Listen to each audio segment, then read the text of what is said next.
सादर बड़े इस आदर और सम्मान के साथ आमंत्रित करना चाहूंगा कि वो आए और हम लोग के बीच में अपने सुझाव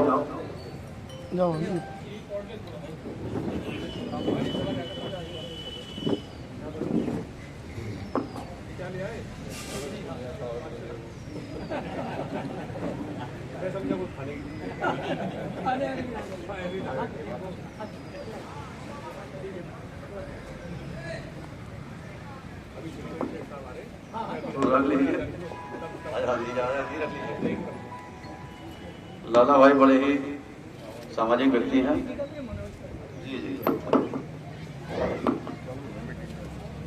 आज की सभा की अध्यक्षता कर रहे माननीय नवाबों के शहर से लेकर छोड़कर जनपद शहीदों की नगरी में जनाब भाई उम्र में छोटी लेकिन कुदरत का जो निजाम है तो होना बहुत बड़ा है, जिसको कहा जाए पूरे कमांडर ऑफिसर सीओ साहब सुमैया जिनका हम लोग बहुत बहुत होली समेत ईद की भी मुबारकबाद करते हैं।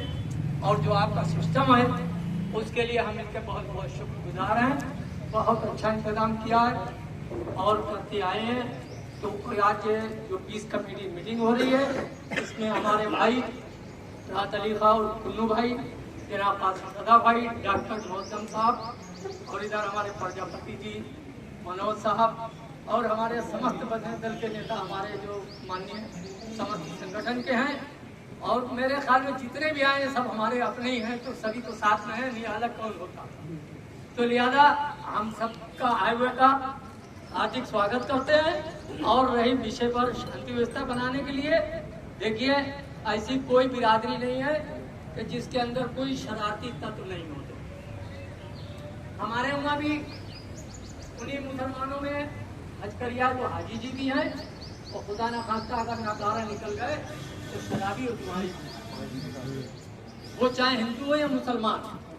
आज सामाजिक तत्व का कोई धर्म नहीं होता है, उनको तो सिर्फ बीच में विघटन पैदा करना है और आपसी तनाव मन मुटाव करना है। किस लिए कि जब दो जने लड़े भाई भाई तो हमको लूटपाट का मौका मिलेगा।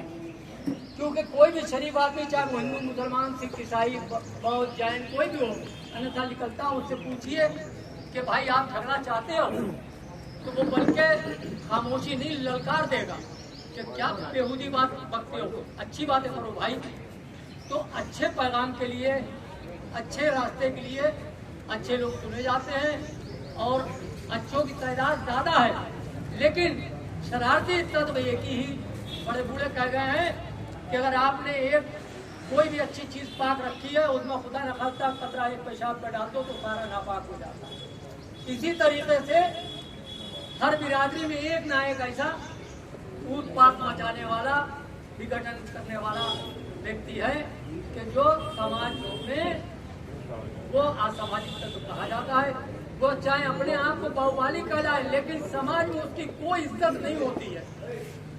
हर बिरादर उसे बहुत गिरी नजर से घृणा करता है, वो तो बुराई से देखता है और यही भले से उसे सलाम जरूर करता है, लेकिन उसके पीछे उसको गालियां ही मिलती हैं कि जी इंसान थोड़ी तो शैतान है आप, और सलाम की बात तो ऐसा भैया कर लिया वो कर लिया।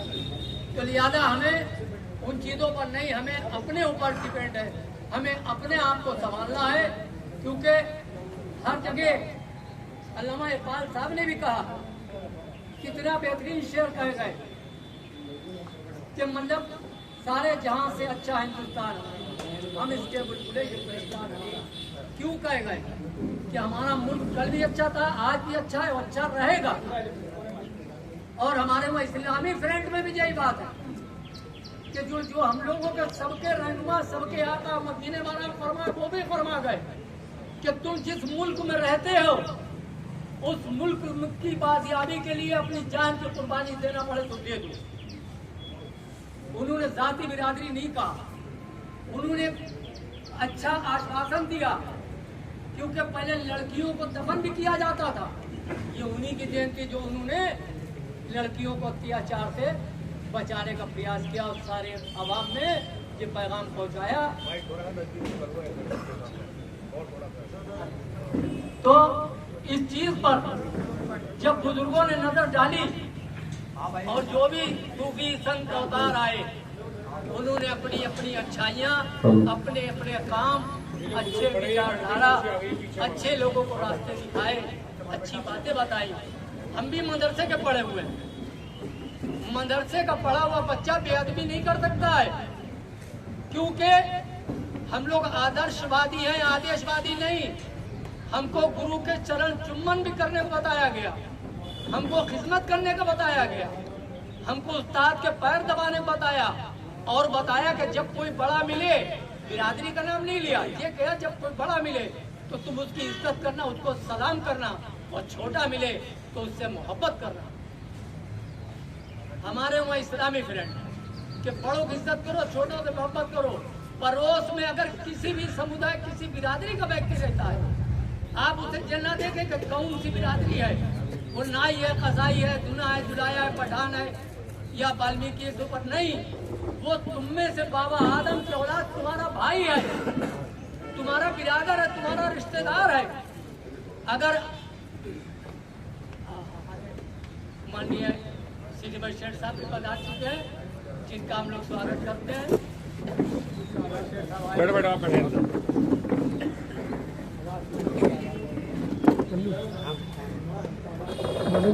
धूप लगी क्या क्या तुम अब हमारे बीच में माननीय श्री भाई शेठ साहब नगर को भी, क्योंकि पहले हमारे डॉक्टर साहब थे, अब उनकी जगह भाई आ गए, विक्रम भाई थे, उनकी जगह पर हमारे कमांडर किशन नहीं आ गए, मगर सब वही हैं। हम लोग नहीं बदले, न बदलेंगे, रास्ता अपना अच्छाई का रखते हैं, रखेंगे। तो इस लिहाज से अपने भाइयों से हम निवेदन करते हैं, गुजारिश करते हैं कि भाइयों अपने अपने क्षेत्र में अपने लोगों को समझाओ, बिरादरी और जो समुदाय से अलग हट जाओ, क्योंकि जो सबसे बड़ा विषय है जहर घोलना, जात पात। जिस दिन जात पात के झगड़े खत्म हो जाएंगे, उस दिन हम लोग की फिर एकता और अखंडता बहुत दूर तक आबाद। आज सारी दुनिया में हमारा मुल्क माना जाता है, क्योंकि सबसे ज्यादा आबादी, चीन की बात नहीं कर रहे हम अपने वहाँ की, हमारी अगर हिंदुस्तान की आबादी भी किसी मुल्क से कम नहीं है। और इतने बड़े मुल्क को लेकर चलना, 1 अरब 40 करोड़ को लेकर चलना बहुत बड़ी बात है। घर में 6 बच्चों को नहीं आदमी एक ट्राई कर सकता है, 6 बच्चों को, 5 बच्चों को नहीं समझा पाता है, तो 140 करोड़ आबादी को तो बहुत दूर की बात है। तो इसी में अच्छे भी हैं, खराब भी हैं। लिहाजा इन चीज़ों पर नजर रखते हुए हम तो अपनी बात को ये पर समाप्त करते हैं और सबसे गुजारिश करते हैं कि आने वाले में जैसी होली गुजर गई, ऐसी त्यौहार भी गुजरे और सब मिलकर आइए। विश्वकर्मा जी आइए। जय हिंद, जय भारत। बहुत बहुत धन्यवाद आदरणीय लाला भाई, बहुत अच्छा बोलते हैं, बहुत अच्छे वक्ता हैं और बहुत ही सामाजिक हैं। मैं अब बुलाना चाहूंगा सोशल समाज मोर्चा से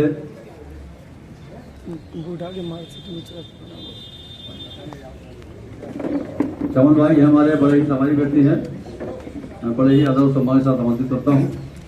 चमन भाई,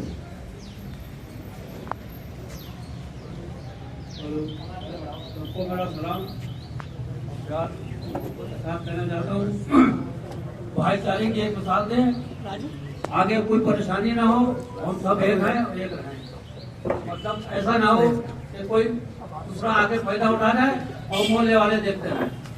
हमें सब पे नजर रखना है और सबको देखना है और भाईचारा बनाए रखना है। बहुत अच्छे, बहुत बढ़िया।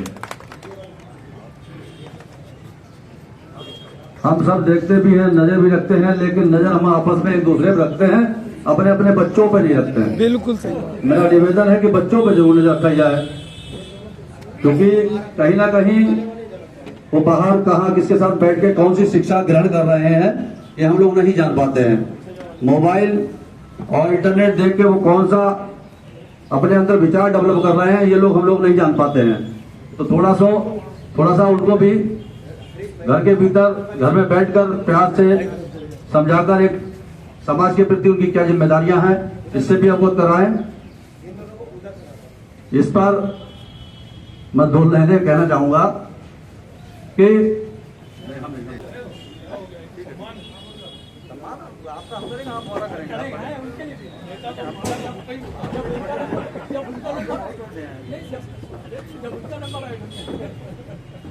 तुम्ही को देखकर सीखेंगे ये जीने का हुनर। तुम्ही को देखकर सीखेंगे ये जीने का हुनर। तुम इन्हें विरासत में तहजीब के खंडहर न दो। तुम इन्हें विरासत में तहजीब के खंडहर न दो। मेरे मायने आप समझ गए होंगे लगभग। हमें आपको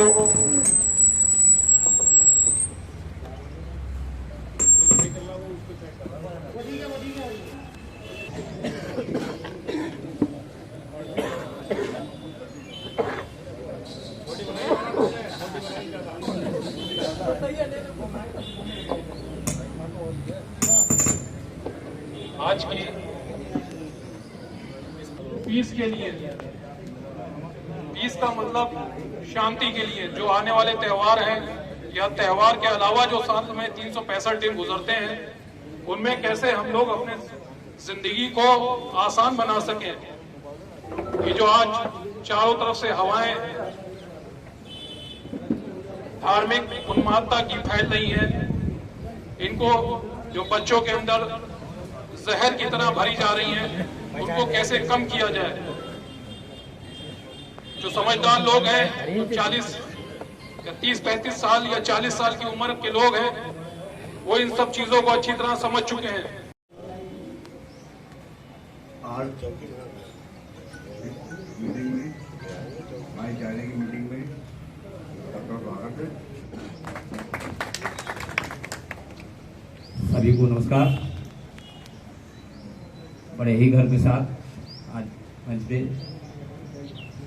होली की ढेर सारी शुभकामनाएं। और जो यहाँ हदक चौकी में घटना घटी है, ये शर्मनाक है। और सभी लोगों से ये अपील है कि हम सब लोग शांति बनाए रखते हैं। बहुत बहुत धन्यवाद पिंकी भाई। आदरणीय मंच, सिटी मजिस्ट्रेट साहब, मैडम सीओ सिटी जी, साथ में हमारे क्षेत्र के प्रभारी निरीक्षक भाई रविंद्र जी, और इस चौकी के प्रभारी अमित चौहान जी, और साथ में हमारे क्षेत्र के सभी सम्मानित भाई लोगों को होली की बहुत बहुत शुभकामनाएं। और आगामी इस समय त्योहार भी चल रहा है, अपना रोजा भी चल रहा है, आगामी ईद की भी शुभकामनाएं सभी को। ईदगाह कमेटी के सम्माननीय अध्यक्ष पुन्नू भाई, आदि भाई, सभी उपस्थित क्षेत्र के संभ्रांत जन, सभी को होली की मुबारकबाद और आगामी ईद की अग्रिम बधाई। ये जो हमारे त्यौहार हैं, इनको शांति से मने। जितनी प्रशासन की जिम्मेदारी है, उतनी हम सब लोगों की भी जिम्मेदारी है। कोई घटना यदि घटित हो जाती है तो पहले उसके बारे में पूरी जानकारी करें, उसके बाद ही कोई अपना रिएक्शन करें। मस्जिद में हुई थी धार्मिक पुस्तक वाली घटना हुई थी, तो उसमें भी एकदम कुछ लोग उत्तेजित हुए। इसमें भी ये माहौल बन रहा था मक्कू नजरिया मंदिर वाले में भी, उसमें भी उत्तेजना, तो तत्काल उसमें कार्रवाई हुई, तत्काल मिल गया, तत्काल वो हो गया। अन्यथा की स्थिति में कुछ भी होने की संभावना थी।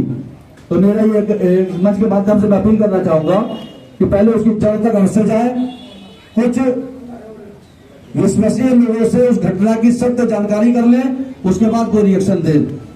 मैं इसी के साथ मंच की तरफ बढ़ना चाहूंगा, और किसी को कुछ कहना हो तो कृपया, अगर कोई समस्या हो इसके अलावा भी बता दीजिए। आने वाले त्योहार को लेकर के कोई और किसी व्यवस्था को लेकर हो तो वो भी बात आप लोग कर सकते हैं यहाँ। उनका समाधान कैसे किया जाए। हम लोगों का प्रयास ये था कि इस मीटिंग के अंदर सभी धर्मों के जिम्मेदार लोग, चुने हुए प्रतिनिधि, पार्षद या और भी जो जिम्मेदार लोग हैं, और जो विशेष करके अपनी कतरा के अंदर जितने धार्मिक स्थल हैं सभी धर्मों के, उनकी कमेटी के लोग, उनको भी आमंत्रित किया गया था। तो एक बार मैं जानना चाहूंगा कि जितने लोग ऐसे हैं जो धार्मिक स्थलों की देखरेख करते हैं या उनकी कमेटी बनी हुई है, इतने कैसे लोग यहाँ पे आए होंगे, जरा हाथ खड़ा कर देंगे एक बार, जो धार्मिक स्थलों की देखरेख करते हैं, या मदरसा जो देखरेख करते हैं, काफी लोग हैं। ठीक है, हाथ डाउन कर ले, गाना मत बजाना, ये मेरा फकरा है, मैं तुझे ऐसा नहीं करने दूंगा। यहाँ मुझे बताओ कौन जिम्मेदार आगे आता है? हम लोग प्रयास करते हैं तो उल्टा जो है पुलिस प्रशासन से ही लोग लड़ने को तैयार हो जाते हैं। ये बहुत गलत संदेश है, मैं बता रहा हूं। ककरे का माहौल ठीक नहीं है, स्पष्ट बात कहने में मुझे कोई गुरेज नहीं है। आप लोगों को पहल करनी होगी, जितने जिम्मेदार यहाँ बैठे हैं सब लोगों को मिलकर के पहल करनी होगी, वरना आपकी आने वाली पीढ़ियों के लिए ठीक नहीं होगा। मैं बता रहा हूं, आप लोगों को सुधार करना होगा। आप खाली ये कहकर नहीं बच सकते कि पुलिस प्रशासन की जिम्मेदारी है। भाई राजस्व विभाग है, हमारे सिटी मजिस्ट्रेट साहब है, आप अपने एरिया में शांति व्यवस्था बनाए रखें तो उनका काम है राजस्व कलेक्शन करना और क्षेत्र में विकास कराना। पुलिस का काम है शांति व्यवस्था बनाए रखना, जो झगड़े फसाद होते हैं उनको इन्वेस्टिगेट करके कोर्ट में पेश करना। यदि हम लोग अपना बेसिक काम छोड़ करके दिन रात कमरे में बैठे रहेंगे तो क्षेत्र का विकास कैसे होगा, राजस्व कलेक्शन कैसे होगा? इतना फोर्स या प्रशासन के पास इतने कर्मचारी उपलब्ध नहीं है कि आपके प्रत्येक धार्मिक स्थल पर एक एक आदमी बैठा सके। नहीं संभव है, कतई संभव नहीं। इसलिए जो हमने धार्मिक स्थलों के जो कमेटी के लोग बुलाए हैं, उनको हमने ये विशेष अनुरोध करने के लिए बुलाया है कि जो कमेटी है, जो लोग उसकी देखरेख करते हैं, चाहे वो मंदिर हो, मस्जिद हो या मजार हो, तो कृपया कर करके आप उनकी देखरेख का जिम्मा ले, खुद उनकी देखरेख करें। दिन रात एक कमेटी का आदमी अपना वहां रखें और सीसीटीवी कैमरे जरूर लगवा लें, क्योंकि यहाँ पे भैया अफवाह बहुत जल्दी चलती है। अफवाह तभी दूर होती है जब सच्चाई सामने आ जाती है। आप लोग यहाँ के जिम्मेदार हो, यहाँ के निवासी हो, अपनी व्यवस्था को आप लोग खुद संभालो, है ना। पुलिस प्रशासन को बुलाओ बतौर मेहमान, और मैं उम्मीद करता हूँ और आशा भी करता हूँ कि आने वाली मीटिंग आप ही लोग बुलाओगे और हमें बुलाओगे मेहमान के तौर पे। तो सारी जिम्मेदारी पुलिस प्रशासन के कंधे पे ना छोड़ो, ठीक। बस यही मैं वाणी को विराम देता हूँ। जय हिंद, जय भारत। सीधा ठोक के भरोसा क्यों नहीं देते? हाथ उठा के आओ, कभी प्रशासन की जरूरत नहीं पड़ेगी। आओ ना सब लोग, नहीं पड़ेगी भरोसा तो।